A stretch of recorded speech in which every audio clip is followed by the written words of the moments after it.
ओम शांति। आज की मुरली का सार। मीठे बच्चे, बाप का प्यार लेना हो तो आत्म अभिमानी होकर बैठो। बाप से हम स्वर्ग का वर्षा ले रहे हैं, इस खुशी में रहो। प्रश्न है, संगम युग पर तुम ब्राह्मण से फरिश्ता बनने के लिए कौन सी गुप्त मेहनत करते हो? उत्तर है, तुम ब्राह्मणों को पवित्र बनने की ही गुप्त मेहनत करनी पड़ती है। तुम ब्रह्मा के बच्चे संगम पर भाई बहन हो। भाई बहन की गंदी दृष्टि रह नहीं सकती। स्त्री पुरुष साथ रहते दोनों अपने को बीके समझते हो।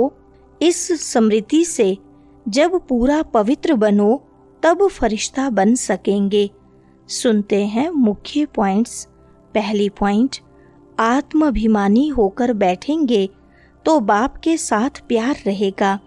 बाबा हमको राजयोग सिखलाते हैं। बाबा से हम स्वर्ग का वर्षा ले रहे हैं। यह याद सारा दिन बुद्धि में रहे, इसमें ही मेहनत है। यह घड़ी घड़ी भूल जाते हैं तो खुशी का पारा डल हो जाता है।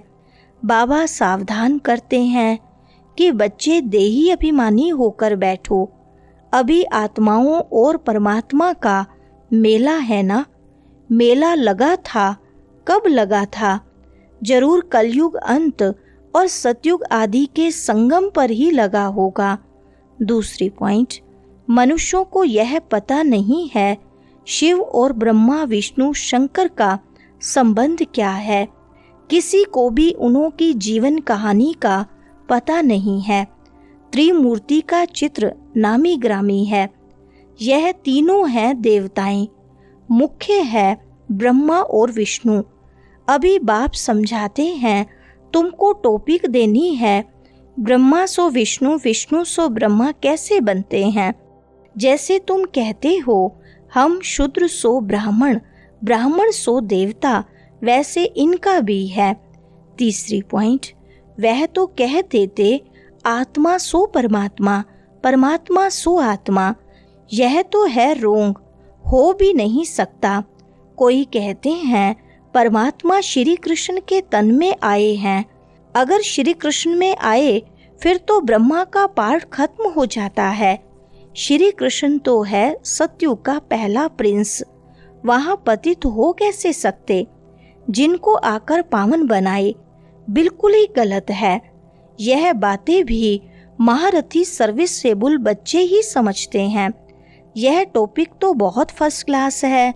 ब्रह्मा सो विष्णु, विष्णु सो ब्रह्मा कैसे बनते हैं। चौथी पॉइंट, तुम अभी संगम पर हो, शूद्र से तुम ब्राह्मण बने हो। बाप ने ब्रह्मा को अडॉप्ट किया है।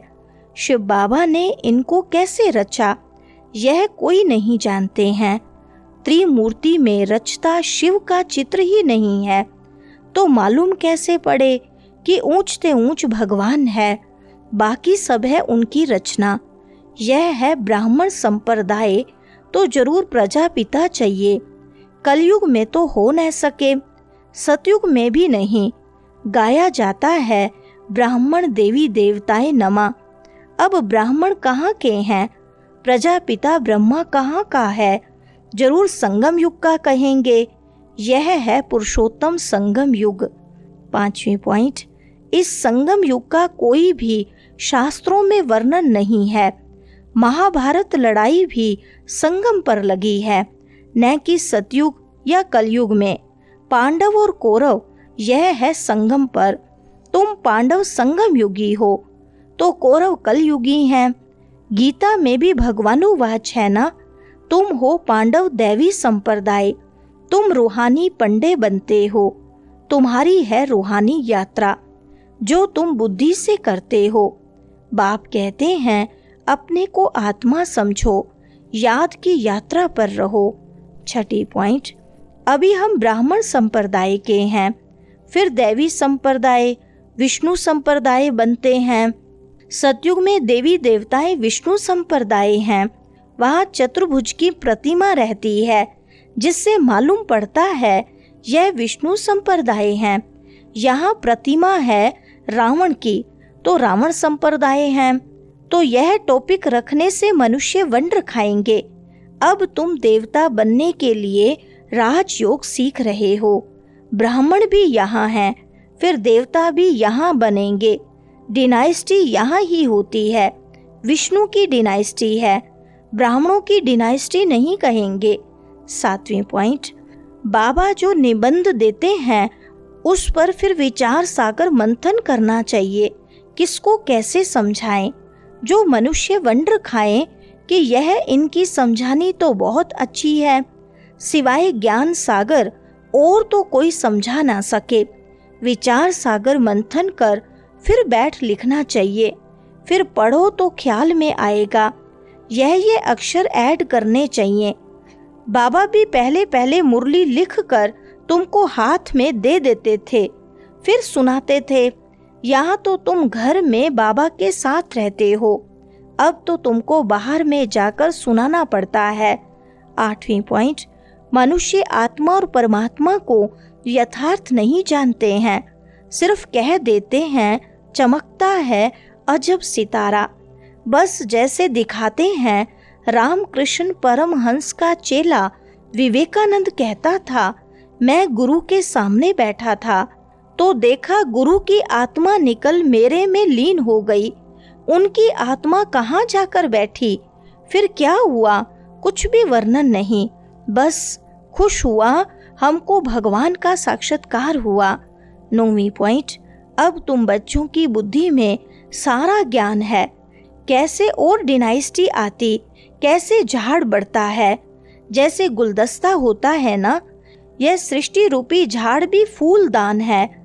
बीच में तुम्हारा धर्म, फिर इनसे और 3 धर्म निकलते हैं, फिर उनसे वृद्धि होती जाती है। तो इस झाड़ को भी याद करना है। कितनी टाल टालियां आदि निकलती रहती हैं।